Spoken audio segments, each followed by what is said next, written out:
Imagine a shadow that clings not to your body, but to your soul, watching, waiting, weaving salvation from the threads of damnation. For 2 decades, one man pulled another from the jaws of death, time and again, like a guardian angel forged in iron shackles. But on the day the master drew his last breath, the shadow was cast away, sold like forgotten chattel. Was this divine justice, or the devil's cruelest jest? Lean in closer, the truth will chill your spirit. Fade in on a misty dawn over the Cape Fear River, 1842. The water gleams like polished obsidian under a sky bruised with purple clouds, heavy with the promise of storm. Spanish moss drapes from ancient oaks like tattered shrouds, swaying in a breeze that carries the faint, acrid scent of tobacco fields, earth turned over by calloused hands, soaked in sweat and silent prayers. This is southeastern North Carolina, a land where the soil is rich with the blood of generations, where plantations sprawl like kingdoms built on borrowed grace. Here, in the shadow of the Hartwell estate, 2 souls are about to collide in a dance of dependency and doom, a biblical parable unfolding in flesh and folly. Picture the big house first, a 2-story Georgian manor, its white clapboards peeling under the relentless sun, windows like watchful eyes framed in faded green shutters. Inside, the air is thick with the aroma of cured ham and fresh-baked cornbread, mingling with the sharper tang of linseed oil from polished floors. Candles flicker in brass holders, casting long shadows that twist like serpents across Persian rugs worn thin by pacing feet. This is the domain of the Hartwell family, descendants of pre-revolutionary settlers, not the grandest lords of the South, but solid, God-fearing folk who quote Proverbs at Sunday supper and measure their worth in acres and souls owned. Jonathan Hartwell, the patriarch, rules this world with a Bible in one hand and a ledger in the other. His face is a map of stern lines, etched by years of commanding 43 enslaved lives, men, women, children bound to him by chains of law and legacy. He is a man who believes in divine order, the master above, the servant below, as immutable as the stars. Yet even he harbors secrets, sins whispered in the dark.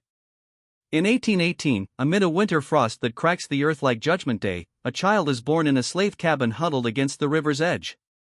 The cabin, rough-hewn logs chinked with mud, a single room where smoke curls from a stone hearth, warming bodies pressed together on straw pallets. Sarah, the cook, a woman of 20, her skin like burnished mahogany, eyes deep as wells of unspoken wisdom, labors through the night. Her cries echo softly, muffled by the wind howling like lost souls. The baby, Caleb, emerges into a world of flickering firelight, his tiny fists clenched as if already grasping at freedom's elusive thread.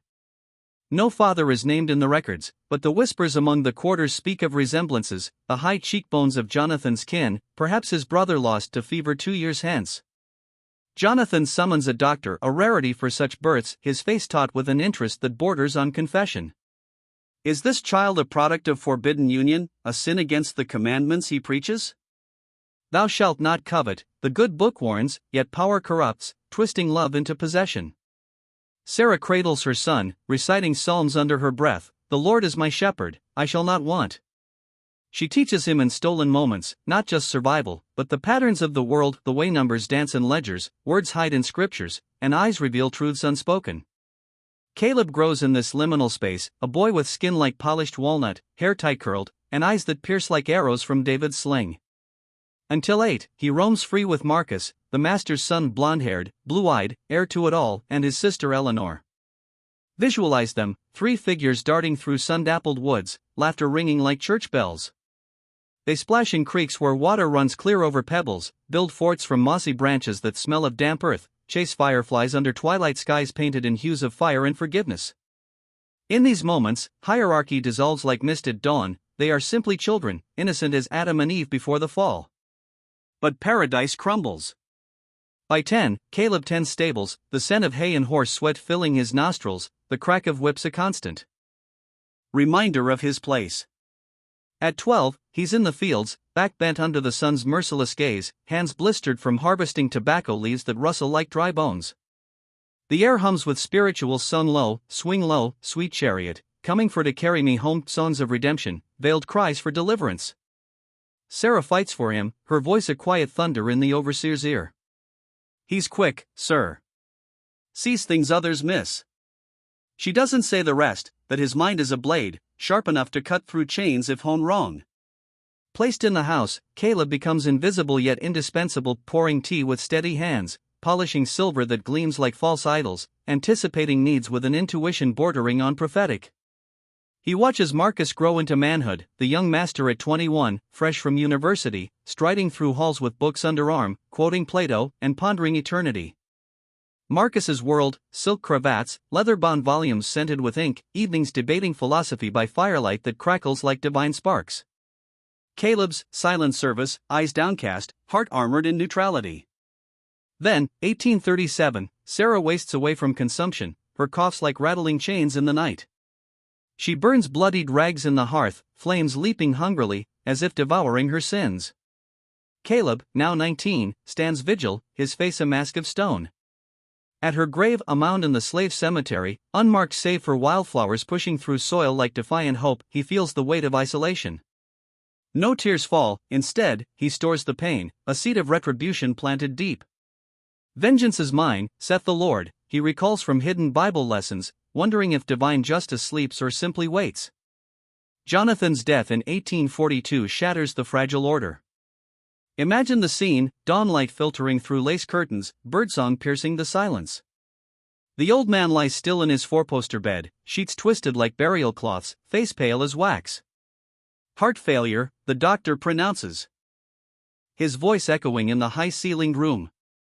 Marcus, 26, inherits a crumbling empire, debts like millstones around his neck, fields yielding scant harvest, suppliers circling like vultures. He pores over ledgers in the study, a room of dark walnut panels, shelves groaning with yellowed papers, a globe spinning idly under his fingers.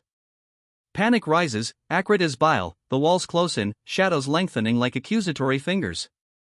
Enter Caleb, tray in hand, coffee steaming with bitter aroma. He hesitates, a breach in protocol, his voice low, resonant. Permission to speak, sir? Marcus snaps up, eyes bloodshot. What follows is revelation. Caleb points to discrepancies, numbers mismatch like false prophets. 3 cents per pound over, sir. Patterns don't lie. Marcus's world tilts. This man, property by law, unveils fraud with the precision of a seer. You read, he probes, knowing the peril: literacy forbidden, punishable by lash or sale. Caleb's lie: numbers only, sir. But truth hides. Sarah's midnight teachings, Bible pages illuminated by candle stubs, words as weapons. That night stretches eternal, lamplight flickering, pages turning with papery whispers, Caleb unveiling errors like peeling back layers of sin. Fraudulent charges, embezzled sums, thousands saved. Marcus feels stirrings, not equality, but a grudging awe. A dangerous seed, echoing the garden's temptation. Why now, he asks. Caleb's gaze: it is my place now, sir. The arrangement blooms in secrecy. Caleb reviews books, advises in shadows, his mind a bulwark against ruin. Through him, Marcus negotiates, understands rhythms of soil and season, planting under moon phases, harvesting as leaves turn gold like judgment's fire. Summer brings Catherine, porcelain skin, auburn curls cascading like forbidden fruit, eyes green as envy. Met at a church picnic, hymns soaring, picnic baskets spilling bounty, she captivates Marcus, a lifeline in chaos. Courtship, carriage rides along riverbanks where fireflies dance. Like souls unbound, letters scented with lavender. Married in December, amid candlelit vows in a chapel smelling of pine and incense. But reality intrudes, the house creaks with neglect, debts loom like specters. Catherine senses the bond, Marcus and Caleb's silent communion, glances heavy with meaning. Jealousy simmers, a serpent in her breast. He watches you like a shadow, she thinks, filing it away. Heat descends like God's wrath in July. Fields shimmer in haze, workers' songs falter under sun's hammer. Marcus rides to inspect boundaries, horse hooves thudding on packed earth, air thick with insect hum. The marsh, water black as sin, cypress knees jutting like bony fingers, moss swaying ghostly. Dismounting, he probes cut timber, axe scars fresh as wounds. His horse rears at the cottonmouth, scales glistening, mouth agape white as purity defiled, fangs poised like divine retribution. Time fractures, snake strikes horse, Marcus falls into muck, cold, sucking, reeking of decay. Stunned, breath ragged, he sees death coil. Then Caleb materializes, bursting from undergrowth, branch swinging like David's stone against Goliath. Crack, the snake slain, head crushed under heel, echoing Genesis, he shall bruise thy head. Caleb hauls Marcus free, hands firm, voice steady, bitten. Examination, boots peeled, skin inspected under dappled light. None. But head wound weeps blood, world spinning like a sinner's conscience. Ride back, Caleb steadying, arms like pillars of faith. House looms, servants rushing with cloths and basins. Doctor arrives, horse clattering on gravel, concussion, rest ordained. Catherine at bedside, voice edged, he followed against orders. Said he felt a calling. Marcus murmurs, saved me. For reply, he protects what's his, your property. But deeper currents swirl, Caleb's vigil, unspoken guardianship. Why? Evening summons, bedroom dim, candle flames dancing. Caleb stands, silhouette against doorframe. Why follow? Marcus demands, voice hoarse. Pause here, let the question hang like incense in a confessional. The air thickens with unspoken truths, debts of blood, shadows of paternity, the inexorable pull of fates intertwined. Caleb's eyes meet his master's, holding secrets that could unravel empires. In this moment, the veil thins. Is this loyalty, or a slow-burning quest for justice? The plantation sleeps, but spirits stir, guilt's ghosts, redemption's whispers. What Caleb answers next will bind them for 2 decades, a covenant forged in mud and miracle, destined to shatter on death's cold anvil. The bedroom door creaks shut behind Caleb, but Marcus's voice slices through the dim candlelight like a blade through fog. Caleb. The word hangs heavy, laden with the weight of unspoken debts. Caleb pauses, his back straight as a sentinel, silhouetted against the flickering glow from the hallway sconces. The air in the room is thick, scented with the metallic tang of blood from Marcus's bandaged head and the faint, herbal bitterness of laudanum on the nightstand. Outside, crickets chirp in rhythmic lament, as if mourning the fragile veil between life and oblivion. Marcus props himself up on pillows embroidered with faded family crests, his face pale under the quilt's patchwork shadows. Why did you follow me? He repeats, eyes searching Caleb's impassive features. The question echoes like a confessor's probe in a dimly lit chapel, seeking sins buried deep. Caleb turns slowly, his movements deliberate, like a man navigating a minefield of words. His voice, when it comes, is low and measured, carrying the cadence of spirituals sung in hushed quarters, resonant, unyielding. I had a feeling, sir. The words drop like stones into still water, rippling outward. What kind of feeling? Marcus presses, his breath shallow, the concussion throbbing like a distant drum of judgment. A pause. Caleb's eyes, dark as the river's depths, meet his master's without flinching. You're not ready for this yet, sir. The plantation's burdens, the hidden perils, they're crashing down like the walls of Jericho. Your father shielded you, built ramparts of ignorance. Now they're gone, and you're stumbling blind. Distracted souls court the devil's snares. They tread where angels fear. Marcus's brow furrows, a mix of irritation and intrigue. So you made yourself my keeper? My guardian angel? I wouldn't claim that title, sir, Caleb replies, his tone laced with humility that masks deeper currents. Angels serve the divine. I serve necessity. Then what? Speak plain. Caleb's gaze holds steady, a mirror reflecting Marcus's own vulnerabilities. I have skin in the game, sir. If death claims you, this land scatters like chaff in the wind. Sold off, families torn asunder like the tribes of Israel scattered by conquerors. Mothers from children, husbands from wives. All we've scraped together, gone to dust. So yes, I watch. Call it selfishness, if it eases your conscience. But it's survival, raw as Eve's bite from the forbidden fruit. The answer lands like a parable, clever in its deflection, framing devotion as self-preservation, sidestepping the thorny vines of true loyalty, the forbidden fruit of connection between owner and owned. Marcus absorbs it, the room's silence broken only by the tick of a grandfather clock in the hall, marking time like God's inexorable judgment. He nods, a grudging acceptance. Clever. Thank you for your selfishness. Yes, sir. Caleb turns to leave again. Wait. Marcus's voice softens, vulnerability cracking through his facade. Stay close from now on. When I ride, when I venture to town, I want that selfishness by my side. Understood? A flicker in Caleb's eyes, a resignation, perhaps a spark of something deeper, like Jacob wrestling the angel for a blessing. Understood, sir. And so the covenant ignites, a flame in the dark that will burn for 23 years, forging chains stronger than iron. Not mere master and slave, but a symbiotic shadow play, one the vessel of privilege, the other the unseen hand steering from peril. It's a bond laced with biblical irony, the servant as savior, echoing Christ's washing of feet, yet twisted by the sin of ownership. The plantation whispers of it already, winds carrying rumors through tobacco rows like prophets' warnings.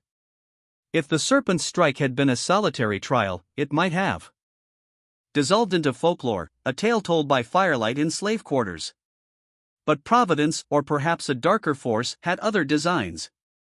Marcus Hartwell becomes a magnet for misfortune, as if cursed by some Old Testament plague, marked like Cain yet spared repeatedly by his brother's keeper. October 1842, midnight shrouds the estate in velvet black, stars pinprick like distant judgments. The tobacco barn, a hulking silhouette of weathered timber, erupts in flames. The air fills with the crackle of devouring fire, smoke billowing thick as incense from a profane altar. 'Cause unknown, a forgotten lantern's glow, smoldering leaves, or arson born of grudge, a shadowed figure slipping away under moonless sky? Catastrophe looms, the blaze threatens to leap to the main house, consuming all in righteous fury. Caleb awakens first, his senses honed like a watchman's on the walls of Jerusalem. The acrid scent invades his cabin, pulling him bolt upright from his pallet of straw and rags. He bursts out, barefoot on dew-slick grass, bellowing alarms that shatter the night. Fire! To the barn! Enslaved workers rouse, buckets in hand, forming chains like human conduits of grace. Caleb directs with calm authority, his voice cutting through chaos, water from the well, pass it swift. Marcus stumbles from the house in nightshirt, face ashen in the inferno's glow. Together they battle, sweat-slicked skin gleaming orange, muscles straining against the beast. They save the house, but 40% of the crop chars to ash, leaves curling like damned souls. The insurance man arrives days later, a gaunt figure in black coat, eyes sharp as inquisitors. He grills Caleb in the barn's ruins, amid charred beams reeking of defeat. You started it? To play hero? No proof emerges, just Caleb, ever vigilant, a pillar amid flames. Another escape, another debt etched in Marcus's soul. December, winter's grip tightens, winds howling like banshees over frozen fields. Marcus rides through storm-lashed woods, rain lashing like divine scourge, thunder rumbling as God's displeasure. His horse, spooked by lightning's jagged spear, bolts toward the swollen Cape Fear, waters churning brown and furious, hungry for sacrifice. Marcus clings, reins slick, heart pounding in terror's vice. Caleb, trailing as commanded, spurs forward. His hand sees the reins in a blur, voice soothing the beast with murmurs ancient as David's psalms to Saul's demons. The horse calms, as if touched by Holy Spirit. Marcus dismounts, trembling, water dripping from his cloak like baptismal renewal. Again, he gasps. You pull me from the brink. March 1843, Wilmington's gaslit streets buzz with merchants' chatter, oyster houses aglow with crystal and silver. Marcus dines on shellfish, briny and fresh, sealing deals over wine that flows like false promises. Midnight brings agony, stomach convulsing, poison coursing like serpent's venom. He collapses in his rented room, breath ragged, pulse fading like a dying ember. Caleb waits outside, shadow in the alley's gloom. He enters unbidden, senses alerting him. Ipecac, he mutters, producing a vial from hidden pockets, herbs Sarah taught, remedies whispered in quarters like forbidden lore. He forces it down Marcus's throat, inducing violent purge. Dawn finds Marcus weak but alive, Dr. Cross conceding, without that, the grave claimed him. Caleb's eyes betray nothing, but inwardly, a tally grows, like beads on a rosary of redemption. May, Catherine's cries pierce the night, labor premature, the child breached in perilous twist. Thunder crashes outside, rain hammering tin roof like apocalyptic hail. Dr. Cross is leagues away, panic spreads like contagion. Caleb mounts in the deluge, horse pounding through mud-slick roads, lightning illuminating his determined face. He fetches Ruth, a free woman of color, her skin like aged oak, hands skilled in midwifery's arts, techniques dismissed by whites as heathen, yet potent as Elijah's miracles. Ruth arrives, herbs and satchel, chants low and rhythmic. She turns the babe, saves mother and child, a girl, Eleanor, fragile as new dawn. Catherine, sweat-drenched on bloodied sheets, meets Caleb's gaze with resentment's fire.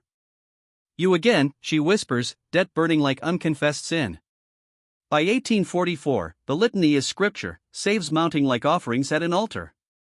Whispers swirl among slaves, Caleb is the shadow, touched by Loa or angels, distant and feared.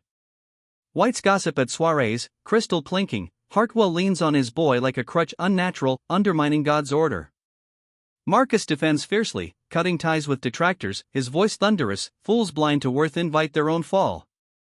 The plantation thrives under this uneasy truce. Fields bloom verdant, tobacco leaves broad as palms in praise. Caleb's counsel, sharp as Solomon's, guides expansions, purchases. Yet spiritually, rot festers, Marcus's dependency deepens, a golden calf of reliance. Catherine simmers, her boudoir scented with lavender and bitterness, watching husband and slave confer by firelight, gestures intimate as brothers. 1846, study aglow with whale oil lamps, whiskey amber in cut glass. Marcus, tipsy, confesses, 4 times you've snatched me from Sheol's gates. Caleb demurs, duty, sir. No purpose. Divine, perhaps. Marcus's eyes gleam. Freedom. That's your due. I'll set aside $200 yearly. 20 years loyalty, $4,000 in manumission. Caleb's heart quickens, a flicker of Moses glimpsing Canaan. 20 years? At 28, freedom; at 48, a lifetime's tithe for birthright stolen. Yet a promise, fragile as papyrus. No papers drawn, no witnesses, ambiguity like Judas's kiss. Time marches, 1847, river capsizes boat, Caleb revives with breaths like gods into Adam. 1848, rattlesnake. In boot, spotted like Eden's tempter. 1849, tainted meat sniffed out. 1850, saddle cinch mended. Prosperity swells, land doubles, slaves added, irony sting. Family fractures, son dies in fever's clutch, grief a chasm. Catherine accuses, you worship the fields, not us. Marcus retorts, you delayed the healer. Blame veils truth, fate's capricious hand. Marcus turns to Caleb, confessor in shadows, advisor by dawn. Not carnal, but soulbound, echoing David and Jonathan, yet poisoned by chains. Catherine confronts in 1851, parlor heavy with rose perfume, unnatural, this thrall. Free him if grateful. Soon, Marcus lies, addicted to salvation's rush. 1852, drought parches earth like Pharaoh's plagues. Secession murmurs like gathering storms. August, field inspection, sun blazing merciless. Marcus chokes on candy, throat sealed as if by divine muzzle. Knees buckle in dirt, vision tunneling to void. Caleb charges, arms encircling in desperate embrace, thrusts upward, dislodging the obstruction like expelling demons. Air floods back, life renewed. Witness, William, brother-in-law, from field's edge, seeing assault, not miracle. Evening erupts, dining room opulent with silver and linen, family gathered. William storms in, face ruddy, he struck you. Hands on master, whip him, sell him south. Silence descends like judgment's hush. Catherine's kin gasp, handkerchiefs fluttering. Marcus rises, voice steel, 8th save. Choking, I'd be corpse without him. Principle. William bellows. Life. Marcus counters. Threaten him, and you're banished, family or not. Catherine's gasp echoes, choosing slave over blood? The room fractures, air charged with betrayal's lightning. William's incredulity hangs, a precipice. In this moment, the covenant teeters, sin's wages manifesting, redemption's price escalating.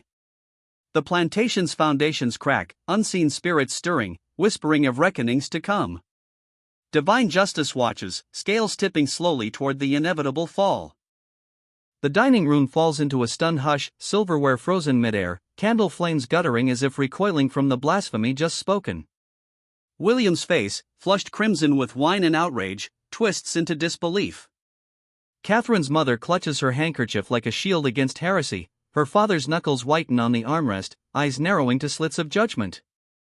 The air is thick with the scent of roast venison cooling on porcelain plates, the perfume of wilting roses in crystal vases, and the sharp, metallic tang of impending rupture.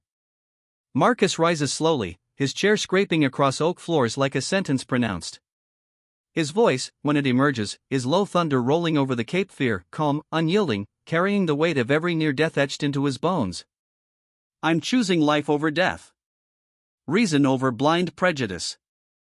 I'm choosing, he stops himself, the unspoken word hovering like a forbidden name, Caleb. The man who has become more essential than bloodkin. Get out, Marcus says, the command soft yet final. All of you. Out of my house. They rise like ghosts summoned and dismissed, Catherine's family filing past, skirts rustling accusations, boots thudding retreat. William's parting glare burns, traitor to caste, to creed, to the divine order that placed white above all. The front door closes with the finality of a tomb sealing shut. Outside, carriage wheels crunch gravel under moonlight, carrying away the last threads of social grace. The story spreads like wildfire through tobacco country. Marcus Hartwell chose his slave over his wife's blood. Invitations cease arriving in their wax-sealed envelopes. Business partners grow distant, contracts quietly redirected. Ladies' societies in Wilmington exclude Catherine, their daughters, once courted by eligible sons, now find themselves invisible at cotillions and church picnics. The invisible wall of white solidarity, unwritten but ironclad, closes around the Hartwell estate like a noose. Marcus does not apologize. He does not ride out to mend fences with honeyed words or shared brandy. Instead, he retreats deeper into the plantation's embrace, the big house becoming a fortress of two. Caleb moves through its shadowed halls like a living talisman, silent, watchful, the quiet pulse keeping chaos at bay. That same night, alone in the study, lamplight pooling amber on the desk like spilled communion wine, Marcus unlocks a hidden drawer. Inside lies the secret ledger, calfskin-bound, pages yellowed, entries written in his precise hand. He opens to the first. July 15, 1842. Cottonmouth, River Marsh. Life spared. October 3, 1842. Tobacco barn blaze. Contained. December 12, 1842. Bolting horse, swollen river. Rained. March 8, 1843. Poisoned oysters, Wilmington. Purged. May 22, 1843. Breached birth. Mother and child saved. He adds the 9th, August 17, 1852. Choking, Southern Field. Dislodged. Then, for the first time, he dares the profane arithmetic. If death had claimed him in 1842, the estate debts choking its throat would have fetched perhaps $20,000 at auction, scattered to creditors like seed on barren ground. But he lived. He expanded. He prospered. The plantation now valued north of $80,000. Caleb's interventions had conjured $60,000 in phantom wealth, lives extended, fields tended, deal struck. Against that, Marcus's promise, $4,000 after 20 years. The numbers glare back like an indictment from the book of Revelation. Obscene. Unjust. A man's life measured in dollars, salvation tallied like tobacco bales. Marcus closes the ledger with trembling fingers, locks it away. Some truths are too heavy for the light.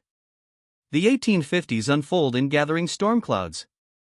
Kansas bleeds, Dred Scott declares black humanity null, John Brown's raid echoes like a trumpet of doom. The nation fractures, the South clings tighter to its sin. Marcus prospers amid the tension, crops bountiful, coffers swelling, yet becomes a pariah among peers. Too lenient with his people, too reliant on one in particular. Whispers follow him at markets, unnatural, dangerous, a crack in the divine hierarchy. Caleb ages into his 40s. Gray threads his tight curls like frost on dark earth. Fine lines carve around eyes that have seen too much, every twitch of danger, every shadow of intent. He occupies private quarters now, eats better fare, speaks when spoken to. The quarters regard him with all laced with envy, the shadow who walks with the master, privy to secrets they dare not dream. Some whisper he bears a curse, or a blessing, protected by ancestors, or damned by proximity to power. Others wonder in silence, does he ever tire? Ever imagine letting the next peril land? The snake's fang sing true, the branch fall unchecked? If such thoughts visit him in the dark hours, his face never betrays them. War incidents accrue like beads on a mourning chain. 1856, storm-lashed oak limb cracks, hurtling toward Marcus's skull. Caleb shoves him aside, wood splinters inches away. 1857, untreated cut festers, red streaks racing up the arm like hellfire. Caleb forces the doctor's summons in time. 1858, contract clauses hidden like serpents in fine print, bankruptcy averted by Caleb's eagle eye. 1859, runaway horse in Wilmington streets, bolting straight for Marcus. Caleb yanks him clear. 1860, rotted barn floor gives way, Caleb catches him mid-fall, arms straining like Samson against the pillars. 14 years since the promise, Marcus murmurs in December 1860, ledger open once more. 6 remain. Do you still crave freedom, Caleb? Or has the taste faded after so long tasting only duty? Every day, sir, Caleb answers from the shadows. North, perhaps. Quiet work. A life unowned. Will you remember these years? Me? I expect the memory will cling, sir. Like smoke in cloth. I hope you won't hate me for the years stolen. Hate wastes breath, sir. Better saved for living. Not absolution. Not accusation. A weary truce between two men bound by chains. Neither forged. War descends in 1861. North Carolina secedes, Marcus, 45, prosthetic from an old injury excusing him from conscription. The overseer and young men are taken. Crops requisitioned, blockade strangling trade, currency crumbling to dust. Enslaved people slip away, first one, then clusters, toward Union lines. Marcus does not pursue. Exhaustion has settled in his marrow, weary of ownership, of pretense, of everything save the strange gravity between him and Caleb. Catherine flees to Charleston with daughters in early 1861, letters sparse and cold as winter rain. Marriage survives on paper only. Caleb remains the constant, the anchor. September 1862, deserters, ragged specters from both armies, descend under cover of night. 6 men, knives glinting, torches ready to burn the house for scraps. Caleb hears their boots on gravel, wakes Marcus, arms the few loyal hands with rifles. They repel the raiders at dawn's edge, shots cracking like judgment. Afterward, on the porch steps, Marcus sits beside Caleb for the first time, not above, but level. Blood seeps through Caleb's shirt from a shallow gash. Moonlight silvers the wound. 19 years, Marcus whispers. One more, and I keep my word. I believe you want to, sir. Whether you can let go, that's another reckoning. Dawn bleeds over fallow fields, the plantation a husk of its former glory. Furniture sold, jewelry pawned. Marcus refuses to sell any remaining souls. My responsibility, he growls to a neighbor who urges liquidation. The man suggests Caleb fetch premium in Texas. Marcus draws his pistol, escorts him off at gunpoint. Debts mount. Crops rot. By spring 1865, ruin stares him in the face. Lee surrenders at Appomattox, the Confederacy collapses like Jericho's walls. May 18, 1865. Heat presses down, air thick as judgment withheld. The study, stripped bare save desk and chairs. Marcus and Caleb sit across, no elevation, no hierarchy. Almost equals in the wreckage. 23 years, Marcus begins. Voice rough. 18 times you turned death aside. He consults the ledger one final time, then draws papers from the drawer, manumission, signed, witnessed, legal. You're free, Caleb. Earned 1,000-fold. Caleb unfolds them, eyes tracing words learned in secret candlelight decades ago. Legitimate. Ironclad. Money too, Marcus adds. $3,800 in Wilmington. War twisted the promise, but it's there, worth more now, in ruins currency. Caleb stares at the sum more than most ever touched. Enough for land, a cabin, a life unshackled. Why today, he asks. Because the world broke open. Slavery dies with the Confederacy. Because I'm tired, Caleb, tired of the sin, the weight. And you deserve years that are yours. Caleb, 47, stands. What becomes of you? Rebuild, if I can. Catherine may never return. I'll face it alone. You've never been alone, sir. Not truly. No. Marcus meets his gaze. I don't know if I can survive without you. Not dramatics, truth. You'll learn. Or you won't. Either way, the burden lifts. Harsh mercy. Divine justice in miniature. I hope you find a life worth the years given, Marcus says. Caleb folds the papers, pockets them. Thank you, sir. Don't. This is debt repaid, late, but repaid. At the door, Marcus's voice catches. Will you say goodbye? Better a clean break, sir. The door closes softly. Footsteps fade down the hall. Outside, the river flows on, indifferent, carrying the weight of centuries toward the sea. In the empty study, Marcus sits alone, ledger open, the final entry unwritten. Freedom granted. But some chains, forged in dependency and devotion, linger in the soul long after iron falls away. The study door swings shut with a soft, final click, echoing through the barren room like the ceiling of a sepulchre. Caleb's footsteps recede down the creaking hallway, fading into the oppressive heat of the May afternoon. Sunlight filters through dust-moted windows, casting elongated shadows across the scarred oak desk, the only sentinel left in this stripped sanctum. Marcus remains seated, his hands clasped before him, knuckles white as if gripping an invisible lifeline. For the first time, the weight of true solitude crashes over him like a biblical flood, drowning the illusions of mastery and dependency. Tears well unbidden, tracing salty paths down his weathered cheeks, pooling on the ledger's worn leather cover. He weeps not just for loss, but for the hollow victory of a promise half-kept, a soul half-freed. But in the recesses of his desk, another document lurks, a serpent in the garden of his intentions. Locked in a separate drawer, its brass key glinting coldly, lies a bill of sale dated May 23, 1865. The parchment, crisp and official, details the transfer of one male Negro, aged approximately 47, of sound body and keen intellect, skilled in accounts and household management. Sold to a trader named Jackson from the deep Mississippi Delta for $800 in Confederate scrip, now worthless paper, yet the deal sealed weeks prior through furtive letters exchanged under cover of war's chaos. Descriptions of Caleb's loyalty and usefulness fill the correspondence, bartered like livestock at market. A handover, scheduled for May 23, mere days after the manumission. Why this duplicity? Why grant liberty with one breath and revoke it with the next?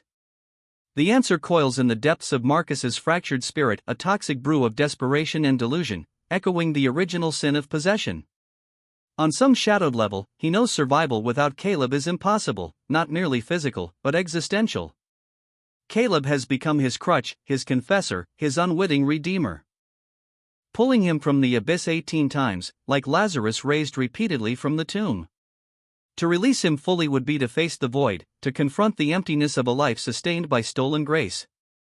Yet the promise nags like a thorn in his conscience, a covenant made in whiskey-fueled vulnerability years ago.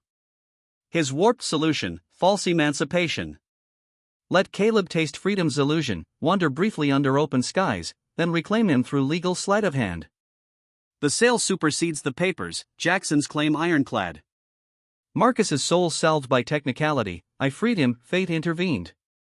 A betrayal profound as Judas's kiss, rooted in selfishness that devours like hellfire, consuming the very bond it clings to. Marcus seals the envelope with wax the color of dried blood, addressing it to Jackson. Funds transferred, contract binding.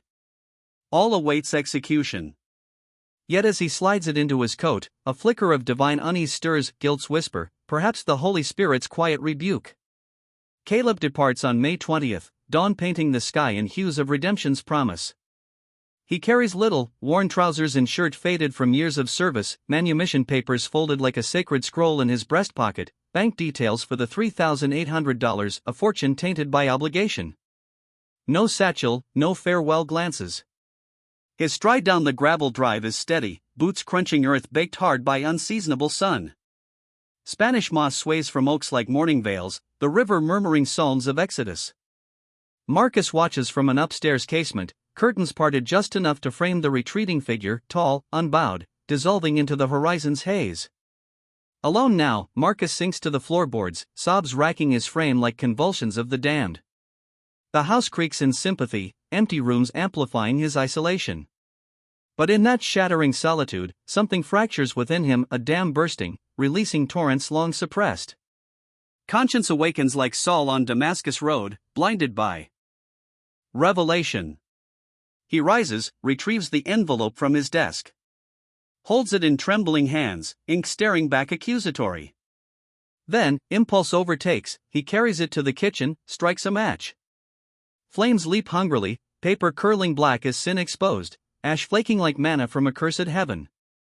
Smoke rises, acrid and purifying, carrying betrayal skyward. Why? Exhaustion of the soul? Divine intervention piercing his veil?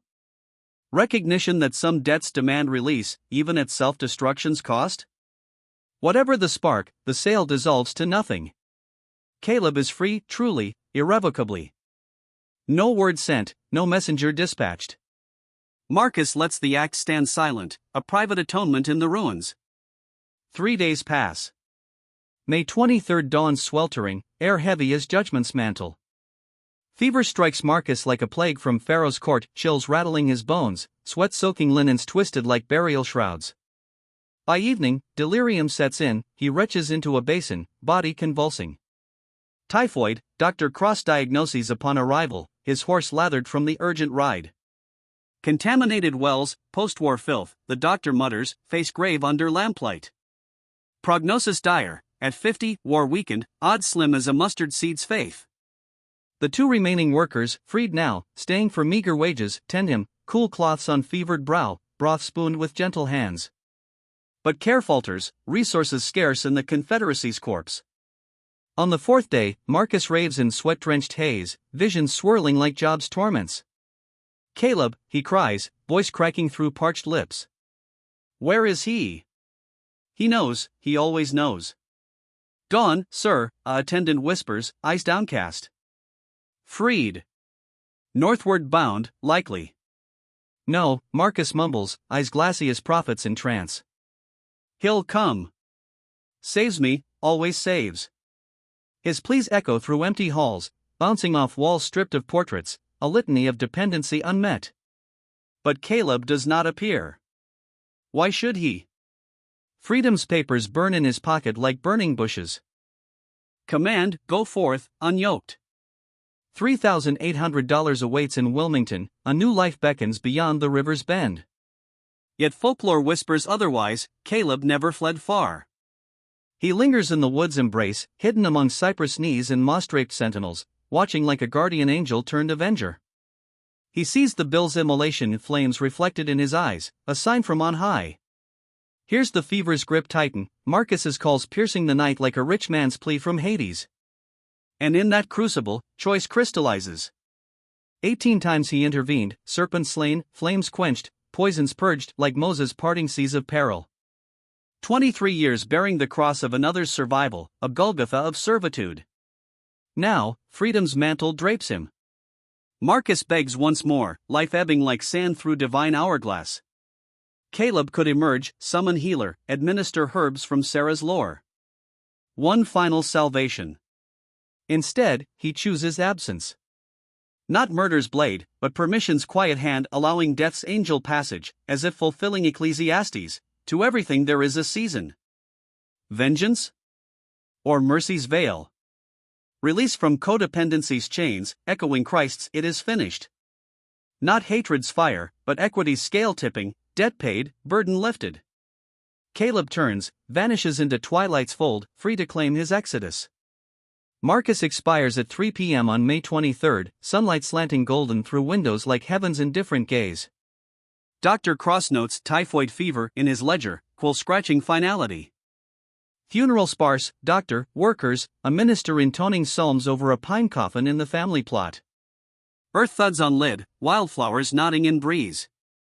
Catherine arrives late, carriage dust-choked from Charleston roads. She sifts the estate, debts towering like Babel, house crumbling like Sodom's ruins. In Marcus's desk, she unearths the ledger 18 entries, a testament of rescues like miracles catalogued. Final page, scrawled confession in fading ink. I freed him late, but freed. 23 undeserved years he gave. Alive, yet lifeless without purpose. May he forget me, prived to a century, grateful to outlast my shadow. No forgiveness sought, none deserved. In end, right done, too tardy. Correspondence with Jackson surfaces, sale negotiations, abrupt halt. No bill found, ashen hearth tells silent tale. Catherine dispatches investigators, track Caleb, warn of peril, offer amends like widows might. But he evaporates, no Wilmington withdrawal, account dormant till claimed by bank. Did he spurn the blood money, forging purity anew? Or peril claimed him unseen? Plantation sold 1866, Catherine remarries, dies 1891, secrets entombed. Lumber mill rises, house burns 1874, arson by freed souls, erasing monument to misery? Foundations linger, marker terse. Yet story endures, mutating in oral tapestries. Versions branch, Caleb in Philadelphia, alias-clad, dying 1910 amid kin unknowing of chains. Or hermit in Carolina wilds, unmarked grave by river's lament. Darkest, catchers snag him, Jackson forges claim, death in Mississippi bonds 1867. Persistent lore, Caleb shadows the end, hears pleas, chooses retreat. Not revenge's poison, but self's affirmation, debt settled, like prodigals return to self. Final mercy, letting Marcus face alone, unpropped, the reaper's harvest. Fragments remain, records, letters, notes, skeletal truths. Why Caleb's vigil? Strategy? Fear? Warped kinship? Or divine spark unquenched by bondage? Marcus, respect twisted? Or tool valued survival? Bill burned, conscience's blaze or despair's surrender? No purity here, foundation rotten as Eden's fall. Ownership sin, dependency snare. Yet certainty, lives entwined, one owning body, other fate. Bonds severed, neither whole. Marcus perishes calling vainly, Caleb endures, free yet scarred, memories like thorns in crown. The slave who redeemed his master 18-fold, nearly resold in death's shadow. But survival triumphs, Caleb outlives, unshackled. Freedom's essence, releasing burdens unawed. Not mine anymore.